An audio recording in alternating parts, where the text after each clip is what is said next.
All right. This right here is one of the videos that I got sent by one of my friends. I saw most of it like halfway through it because we was going on a debate. He has a Kia right now. He has a Stinger, and he's telling me like, "Yo, man, the Stinger and the 3 Series, man. We keep up with y'all. You know what I mean? We on the same platform type shit. You know what I mean? Like we have." I'm like, Then he told me to watch this video. I watched half of it and it was interesting enough that I stopped it, went back so I can record like an actual reaction for it. I didn't want to go too far into it. But my understanding halfway through it, which I was like 5 minutes in. I wouldn't call it halfway, but I was in 5 minutes in. But he was just glazing the shit out of the Kia Stinger, pretty much. But I'm gonna play it, let y'all hear it. Isn't yeah, that's the brand that built a four-door missile to bully BMWs. But in 2017, Kia did exactly that. Meet the Kia Stinger GT2, a car that made gearheads do a double take. This wasn't just a good effort for a Kia. This was a legitimately competitive sports sedan that had the guts to stare down giants like the BMW 3 Series, Audi S4, and Mercedes-Benz C-Class. To understand giants like the BMW 3 Series, Audi S4, and Mercedes-Benz C-Class. Now he says compete.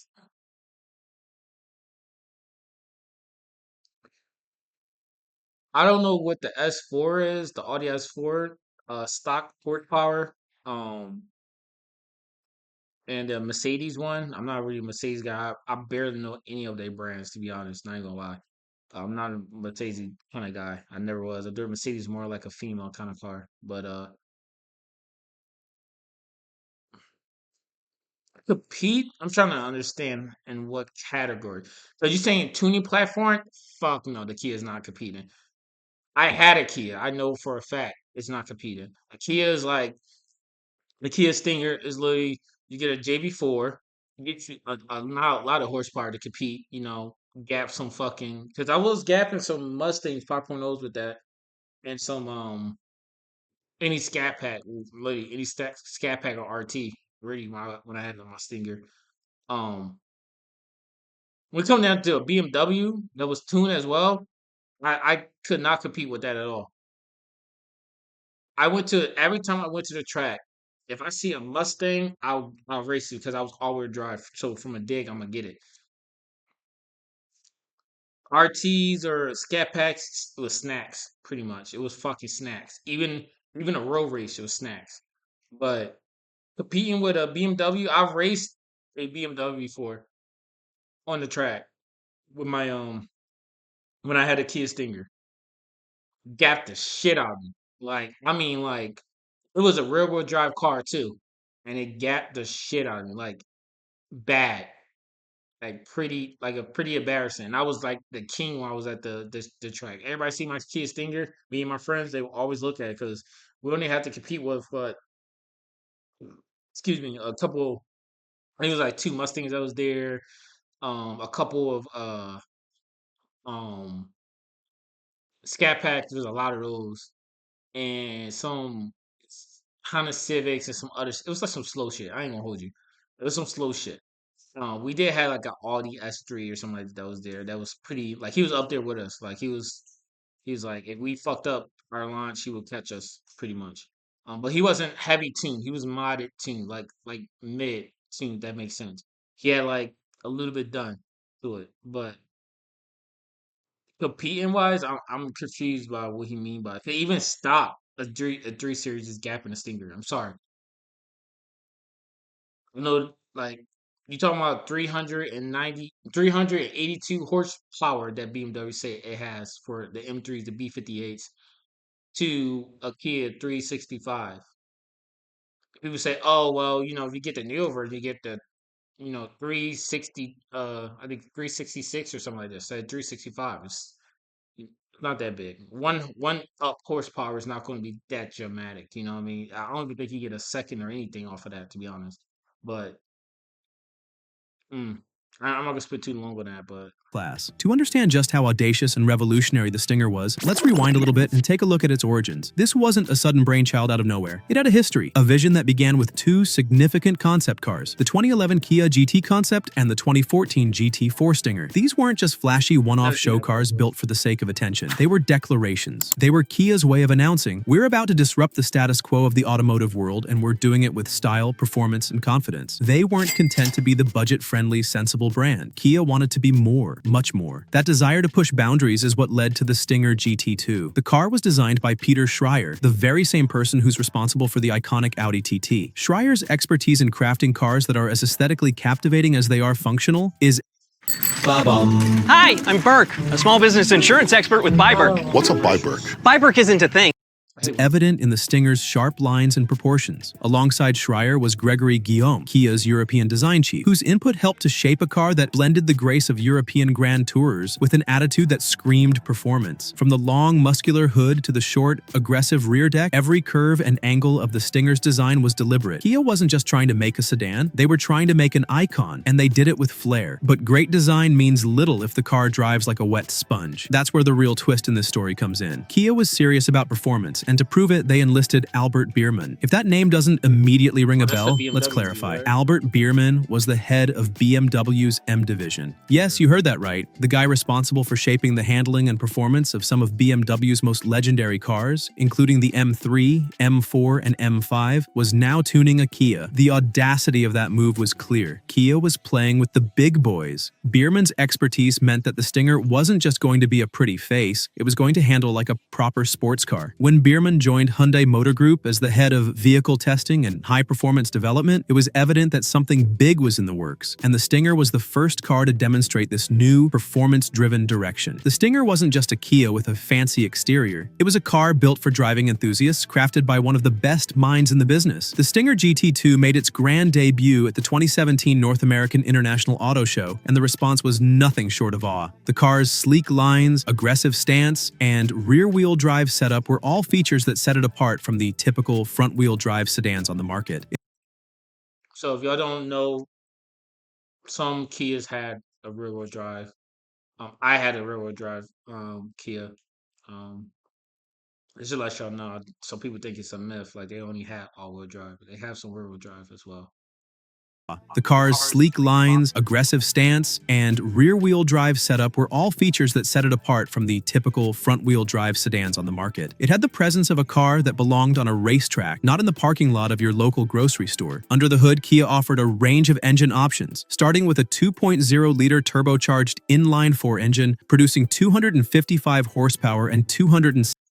I think this is because I did see this when I was watching it halfway through before I stopped. I did see this portion of it. Um, that's I'm not sure that's the old models because from my understanding, it's like the 2.0s liter, like the four inline ones was like 300 flat, and it came up to like two. I think it was like two. Uh, I think it was like in the same range, 268, maybe 265 or something like that. Pound feet of torque, but yeah, I think the older ones was 255. The older ones, and then the newer ones is obviously like 60 365. foot-pounds of torque. This Yeah, I think entry-level option was more than enough for 3 those who something were pounds just of torque, dipping their 300 toes into the something. performance sedan market. But for those who wanted the full Stinger experience, there was the 3.3-liter twin-turbocharged V6. This was where the magic happened. The V6 churned out an impressive 365 horsepower and a whopping 376 foot-pounds of torque. This engine wasn't just fast, it was blistering. The Stinger GT2 could rocket from 0 to 62 miles per hour in as little as 4.9 seconds. Car and driver even clocked the all-wheel drive model at 0 to 60 miles per hour in 4.6 seconds. That's not fast for a Kia, that's fast, period. With a top speed of around 167 miles per hour, the Stinger was firmly in the realm of high-performance vehicles, capable of holding its own on the Autobahn. The 160 miles per hour. I would say if you do not have the like the TCU tune, it would taper at 125 or something like that. Like it would slow you down. You're not hitting 165 just straight ahead off of just basic like base tune. Which when I mean base tune, I mean nothing happened to it. Like you just get in the car and you just drive with all stock internals, everything, nothing flash. Like you're not hitting 160, 60, I think 7 or 69. You're not hitting that. You're gonna taper at like 125 or something like that. You're gonna start to slow down. on against the likes of BMW and Audi. But Kia didn't just stick a powerful engine under the hood and call it a day. The company subjected the Stinger to rigorous testing, including 1,000 kilometers at Korea's international circuit and over 10,000 kilometers at the legendary Nürburgring in Germany. That's the kind of brutal testing that German car manufacturers put their cars through, and Kia was determined to prove they could compete, and they did, no question about it. The Stinger's chassis was a shortened version of the Genesis rear-wheel drive platform. It wasn't the lightest platform in the world, but it was well balanced and refined, offering the perfect foundation for a high-performance sedan. The GT models came with Brembo brakes, a limited slip differential on rear-wheel drive models, and Michelin Pilot sport tires, all of which helped ensure that the Stinger didn't just go fast in a straight line. It could carve through corners with precision and confidence. The Stinger was more than just a highway cruiser. It was a serious driver's car. Cornering grip was rated at up to 0.91 G, and the car was more than capable of putting a smile on your face on twisty backcountry roads. The car was equipped with paddle shifters and an 8-speed automatic transmission, offering smooth, responsive gear shifts. While it wasn't as quick as a When you get car insurance, you get a price based on all these drivers. dual-clutch transmission, the Stinger's setup was adaptive enough to cater to both spirited driving and relaxed cruising. It wasn't just about raw performance, it was about versatility, and that's something that truly made the Stinger stand out. Looks? Oh, absolutely. The Stinger wasn't just about performance, it was about style. Kia went all in with its design, ensuring I would say when I had the Kia Stinger, the one thing I did not like about the looks was the front. The front I didn't like because the front end had these what you call these things? It's like the grill was attached to like a little lip that goes underneath it, right? And you pull the grill forward to lock it in place. That front grill, you pull that forward. After driving, after a while, that kind of slowly pulls back because just the wind pushing against that front grill as you're driving, it pushes it back and it kind of spread that open sometimes. So if anybody have a Kia, you understand what I'm saying, like in front of the grill, we got the little slides in the front. I can't really, I don't know really know the terminology for it, like the name for it, but we had those little clips that's open in the on the front of the hood, well in the front of the bumper. Um, it like after a long period of time, it starts to pull apart. Even when I used to drive to Philadelphia to go see my family, like go there and I would look at the car, or I would park the car and look at it the next day, and I see like my grill was like that, and it's like slightly off. Like I had to pull it forward to lock it in place. Like that's the only thing I didn't like about it. The tail light, well, the front, I didn't really like it that much. The back, I loved it. Like the wide look and everything. Like even the shape, it gives me like honestly the shape gives me like the shape of my BMW a little bit. Like how the like this portion of it right here, how that bulks her out. It kind of like my car a little bit. How it bulks her out. I can see the whole BMW kind of style to it, but for the price range for everything you get, it's a nice car. Don't get me wrong, it's a nice car. For everything you get, it's a nice car. Sunroof, 360 camera, all that gizzy gazi in the inside, heated seats, heated steering wheel. You can make them cold if you want to. Like you can make the back cold too. Like it came with a lot of licky and chewies, but that the Stinger had a unique, aggressive look. From its long, performing sculpted wise, hood to its wide stance and functional hood vents, everything here we go. There's no perfect example. This right here, I'm going across that white portion of it. It's connected to this grill, right? This grill right here. Now, when you're driving, sometimes that grill will push back, and you can see the crevice in the front part as it pushing back. You can see that portion of it with the clips and stuff at. I used to get that a lot with my car. Even the first Stinger I had, I was getting that a lot, and I hated it so much because this right here on the left hand side, that will open up and you see like the clips of it, and the grill will push back some, so you have to pull it forward sometimes to lock it in place. Granted, I don't really be speeding that much. Like even this car, like I'm on like 850 right now, and I'm just driving regular to school, back home, getting food, blah blah blah blah. I barely push that unless someone tests me. But this, even when I wasn't driving fast, I still I still have that problem. So that's one annoying thing that I dislike about it. But everything else, it looks fine. It like to me like a bumblebee. Okay, that's what it looks like to me. But Thing I about fuck the with it. Stinger's It's not exterior was bad. designed It's to turn heads. The quad exhaust tips were real, not just for show. This wasn't a car that was trying to fake it. It was a purpose-built the quad exhaust tips is not real. That's it's connected to the bumper. That doesn't make it a quad tip. A quad tip is actually connected to the pipe. So for all the beamers that are watching this, or if you have a Stinger, if you have aftermarket exhaust tips and it's connected to your exhaust, that's real exhaust tip is connected. That's disconnected to the bumper. That's fake. This lets you know. That's not if it's connected to the bumper of the car and you have a exhaust that goes through it or goes near it so it can produce sound out of them. Okay, but that's not real like I guess he was saying like they're not blocked off. That's maybe what he's saying because some cars has the dual exhaust tips and like you can really look at them and just see that it's capped off type shit. So maybe that's what he mean by real.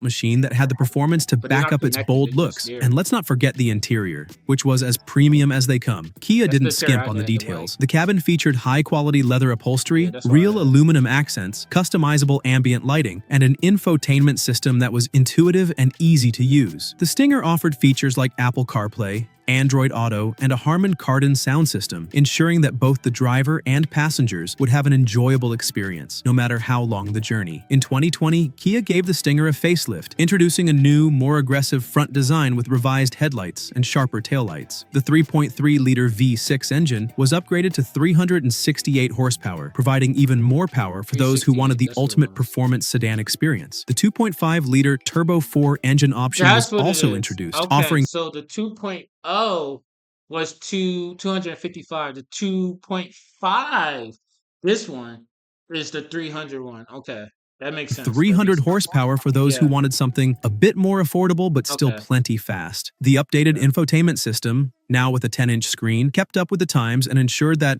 the Stinger remained relevant in an ever-evolving automotive landscape. Globally, the facelifted Stinger kept Kia's performance intentions front and center. The car was still a performance bargain, a stealthy sports sedan that was hiding in plain sight among the more expensive Check this out. I'm going to show you how I afforded this car. Okay, you ready? I don't know why I keep All right, getting this car 100. insurance. Fucking- German offerings. It wasn't just fast and fun, it was practical, comfortable, and accessible. And for those who were still skeptical about a Kia in the high-performance segment, the car proved that Kia wasn't here to make excuses. They were here to compete. And then, the cops got involved. In Australia, police departments in Queensland and Tasmania started using Stinger GTs as part of their fleets. In Poland, the V6 Stingers became part of the speed units, responsible for high-speed enforcement. Even the UK's Merseyside police added a Stinger GT to their fleet in 2021. When law enforcement agencies start choosing your car over the competition, you know you've made it. The Stinger had That's not true at all. That statement is not true at all. Just because your car make it in law enforcement, that means you made it. That they have Dodge V6s for some with patrol cars for officers now today. It has the V6 like Dodge Charger. Some of them I think have the V8. Does that make Dodge made it with those cars? The cars are slow as shit. Like the cars are slow as shit. Like, you can go on the internet and find any video of people gapping the shit out of a patrol car trying to catch up to them. Like them Dodge cars are slow as shit. So I wouldn't sit there and say just because overseas they look at your car like, yeah, we want that as our fleet for like catching high people, driving fast or something like that on the road. That doesn't mean the car is fast. I mean, that was cheap, that was affordable at that time to have for that car. I don't know. That I wouldn't see that as a flex, to be honest. Because even what the Ford Focus, like some police cars have that too. That mean they made it. Like that's a slow ass car. That I think that Ford Focus is like what 1.8 liter or something like that, or something around that range or something. But I Police mean, added a Stinger GT to their fleet in 2021. When law enforcement agencies start choosing your car over the competition, you know you've made it. The Stinger had earned its street cred, No question about it. Awards? Oh, the Stinger won plenty. In 2018, it claimed the IF Product Design Award and the Red Dot Best of the Best Car Design. Motor Week even crowned it the Best of the Year at their Driver's Choice Awards. With every accolade, Kia sent a clear message to the automotive world. We're not just here to participate, we're here to win. But as with all good things, the Stinger's time eventually came to an end. In October 2022, Kia announced that the Stinger would be discontinued. Despite rave reviews and a loyal following, the car simply didn't sell as well as Kia had hoped. Additionally, as automakers increasingly pivot to electrification, there was no room for a rear-wheel drive, gasoline-powered sedan like the That's not the reason why the Stinger had been discontinued. The reason why the Stinger had been discontinued was because of the sales for that car. I know it because I've been in that car. Some of the stuff he's saying is not even facts. Like I think he's glazing the Stinger because I think he drives one. Not even gonna hold you. Um, they wasn't discontinued because we was moving closer to electric cars. Because that's cap. That's totally cap. We still have new cars coming out today that's running on just gas and shit like that. Not every car out here is run. Even like back then, before the Kia came out, they had like what the Mustang came out with their car and the Dark Horse and stuff like that.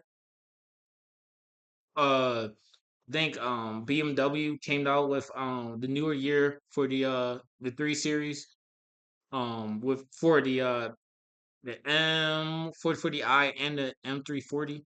They came out with the new series for those, like the interior and everything like that. I think around that time the G80 and stuff came out too, I believe. And they had other cars and stuff like that came out. Even Audi came out with some stuff like updated versions of their cars and like a new car that came out, I believe, for the Audi um around that time. I'm not sure what it was. I know they came out with a new car around that time, but nonetheless, it was sales. That's the reason why the Kia like went down. They stopped selling because it literally was a sales. People look at the car and they be like, "That's a cool car. That's good, but it's a Kia." So that's literally how it was. Like even when I had my car, I would literally be parked next to someone, and someone would look at my car like, "Damn, that should look nice, bro. I fuck with that." They'll just keep walking, but then look at other people's car. They just start taking pictures and stuff like that. Like I ain't gonna lie, today, well not today, but when I went to this meet down here before, was the first time I ever had a car where someone took mad pictures of it being down here. And then that's just going to car meets. That's just when I was at some Beamer Fest that was down here. It's like that was the only time, like 2 times really, when someone walked up to my car, literally took pictures of it, and like, yo, that shit look nice, bro. Like when I had a Kia, yeah, yeah, people walk up to me and say, yeah, that shit look nice, but they always ask me like, what is that? I said, oh, it's a Kia. Really? That's a Kia? That joint look nice. Okay.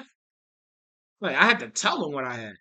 Like people didn't, you know what I mean? But nonetheless, it's just like it stopped because of sales. Like that's really what it was. People wasn't buying them because they look at it like, yeah, that's a nice car. It comes with all this shit, but it's a Kia.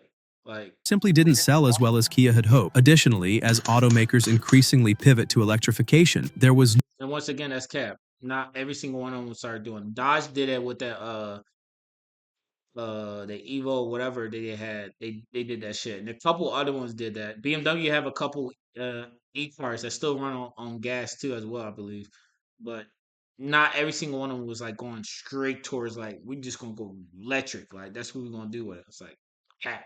no room for a rear-wheel drive, gasoline-powered sedan like the Stinger. Production officially ended in April 2023, but Kia gave the car a proper send-off with a limited-run tribute edition. Only 1,000 units were made, each wearing a stunning moonscape matte gray paint job and featuring unique interior details like a terracotta leather interior and numbered door sills. It was a fitting tribute to a car that had exceeded expectations and changed perceptions. The Kia Stinger GT2 wasn't perfect. It had its quirks, some cheap interior plastics, a badge that still carried some stigma, and resale value that wasn't the greatest. But those imperfections didn't matter. What mattered was what the Stinger represented. It was a middle finger to everything people thought they knew about Kia. It was fast. It was fun. It had a soul. It was proof that sometimes the underdog really can bite back, and when it does, it leaves a mark. The Stinger's legacy Okay, I'm gonna end it right there. I don't think I can hear it anymore if I'm glazing. I'm not even gonna lie. But the Kia is not bad. It's really not bad. I liked it when I was in it. Was it? Was it terrible? I'm gonna speed past it 'cause I don't want to make this video even more longer than it have to be. But let's say performance wise, it's trash. You put a JB4 in there, and you put a CPI, and then you do like the EK1. Well, EK1, right? Light. I think that's what it is. They do a BEF on it to do a flash pretty much for the ECU, and then you can do a map 6 to push that power even closer up more. It's like okay, you're at the what 5 range maybe or something like that. Okay, cool. And then you can switch it up and do like meth injections or something like that. But even people who do CPI half the time, because I was the one who almost had it on my car before I got in the accident. Well, not the first one before I traded in, but the other one before I got in the accident. It was like I wanted to do CPI, but like hearing other people doing CPI, it was like it just helps you more when you're on like the BEF, like I think it's like 19 or 20 or something like that. When you're on that, because it will help you with the ethanol to like lower your trims and make you like a nice clean log and shit like that. But at the end of the day, it's like yeah, you push more power getting it with it, but I think people try to do full E and like their shit is fucked up, or they do E70 and their loss is fucked up, and it's like oh they stuck on E40. It's like damn, like I should have just not even get CPI. Like, yeah, the CPI is making my logs cleaner, like it's moving, like my engine is more happy, like my car is happy or something like that. But at the end of the day, it's like I'm still on E40 pushing the same power. Probably a little bit more with the CPI, maybe. I'm pushing a little bit more, especially with on a map 6 or something like that. I'm pushing that car a little bit more, making it a little bit more spicy, but it's like JB4, Flash Tune, and CPI is the max you can go. And maybe you can do a meth injection and stuff like that. But I know some people say, "Oh no, you can do more, man. You can do more." Like what? They said they had like I think it's like what 2 people maybe that has hybrid turbos that make it work, but none of them post any times or any fucking what you call it any times or any logs or anything like that. Like they gatekeeping pretty much. But I don't know. I like the car. I love when I was in it, but when I got out of it, I was kind of happy. I'm not even gonna lie, I was really happy. I saw like what actual performance is. Like I love my BMW. I love the cornering of it. I love how easy it is. If I just wanted to just fucking drive, turn real quick and swerve over, it would just loop over and I could just fucking slide easily. Like without even trying really hard. Like and half the time when I do it, because I'm not professional at it. I don't know how to fucking turn it all the way, but I just turn it like halfway and I just juke it back and just level it back out. Just to have a little bit of smoke. Just to have like a little bit of fun in the back and stuff like that. But it's like it's just mad easy to do with that car. Like I like how simple my car is. Like it's very simple. Damn pipe and tune. My damn pipe was like right in front of my face. Like like even you open up the B58 hood, you can literally look to the side on the left side, and you can literally see the downpipe right there, right in front of your face. For the Kia Stinger, you do a downpipe, you got to worry about the turbo seal. You got to worry about lifting the fucking head. That's one thing. I know a couple people who lift the head on map 2. No ethanol at all inside the car. They lift their heads at map 2 with these cars. So it's like, yeah, you can push power, but you can still break some shit. Trying to push some power. So it's like I want a car that can push power, but the engine is almost close to bulletproof. That I don't have to worry about putting this and this and this and this and this on the car. I don't have to sit there and worry about like, oh fuck, like let me slow down, make sure everything's good before I, go out to the next step. Because a lot of people I know having problems with lifted heads or they have to fucking I don't know. It's I like the car, but I'm happy I'm out of it. I'm not even gonna lie. Pretty happy I'm out of it. But yeah, let me know your thoughts and stuff down below in the comment section below. I know some people here have a Kia because I was posting a lot of Kia stuff on this channel. So I know some people have the car. I'm not hating on y'all at all. I'm just saying like if you ever get a new car, you ever go to performance wise, let's just say you go get a ZL1 Camaro or some shit like that, or you get a Stingray or something like that. Yes, Your car would be great, and you probably look back at the Stinger the same way I'm looking back at it right now. Be like, I'm happy I'm out of that car. You can get a Mustang fucking Dark Horse, whatever. I don't really know too much of a Mustang, but you get a Mustang Dark Horse or a Mustang GT 500, and you look back at the Stinger and be like, I'm so happy I'm out of that car. It'd be the exact same way. So I'm just saying, performance wise, it's like you put a lot of money in it just to keep up with people who can just put a fucking damn pipe and get a email. Like, imagine spending all that money into someone who just put a damn pipe in their car, got a tune, and then got an email sent to them. So, but nonetheless, let me know with your comment section down below. And yeah, peace, man. See you on the next one.